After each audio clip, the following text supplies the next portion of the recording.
ভগৱানৰ ঘৰত দেৰি আন্ধাৰ নহয়, হয়নে বন্ধুসকল? বন্ধু বান্ধৱীসকল, আজি এনে এটা বিষয়লৈ আপোনালোকৰ কাষ চাপিলোঁ। আশা কৰোঁ সকলোৱে ভিডিঅ'টো চাব।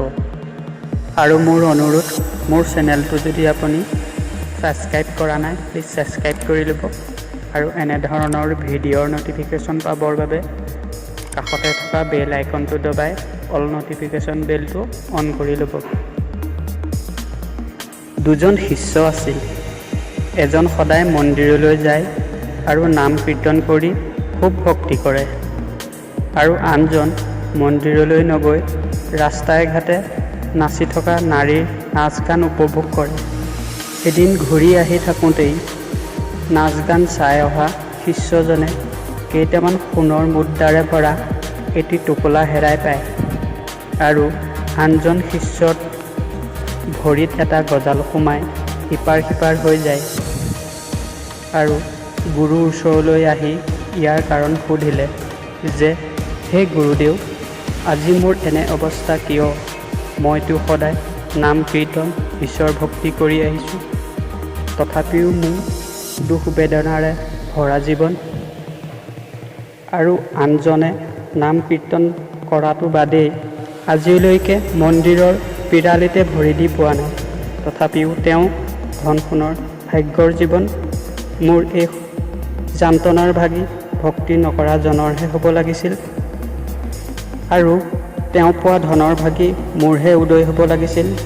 তেতিয়া গুৰুৱে হাঁহি এটা মাৰি ক'লে, হে শিষ্য, ভগৱন্তৰ মহিমা অপাৰ। তেওঁ বৰ্তমানত নাথাকে, তেওঁ ভূত ভৱিষ্যত আগত ৰাখি কৰ্তব্য পালন কৰি যায়। সেয়েহে তোমাৰ এনে অৱস্থা, কাৰণ তোমাৰ আজি মৃত্যুৰ দিন আছিল। তোমাৰ অনেক ভক্তিৰ ফলত সামান্য এটি গজাল আঘাতেৰে মৃত্যুৰ পৰা তোমাক ৰক্ষা কৰিলে। আৰু ভক্তি নাম কীৰ্তন নকৰা শিষ্যজনৰ ইমানেই পাপ হ'ব ধৰিছে যে তেওঁ নিজৰ ভাগ্য নিজেই নষ্ট কৰিব ধৰিছে। তেওঁ আজিৰ পৰা ভাগ্যৰ উদয় হোৱাৰ দিন আছিল। তেওঁ কৰা পাপৰ ফলত সকলো নাশ হ'ব ধৰিলে, কাৰণ তেওঁ আজিৰ পৰা অনাগত সময়লৈ অনেক ধন সম্পত্তিৰ মালিক হ'ব লগা আছিল। সেয়েহে তেওঁক সামান্য কেইটামান ধনেৰে সন্তুষ্টি লাভ কৰিব লগা হ'ল। সেয়েহে বন্ধু বান্ধৱীসকল, ভগৱন্তক আমি বুজি পোৱা বহু কঠিন। তেওঁ কেতিয়া কোন দিশলৈ লৈ যাবগৈ আমি একো গমেই নাপাম। সেয়েহে ভগৱন্তক বিশ্বাস ৰাখি সৎকৰ্ম কৰি যাওক, এদিন নিশ্চয় সফলতাৰ মুখ দেখিবলৈ পাব। বন্ধু বান্ধৱীসকল, ভিডিঅ'টো ইমানেই আছিল। যদি ভাল লাগিল প্লিজ ভিডিঅ'টোত এটা লাইক কৰিব। ধন্যবাদ। জয় আই অসম।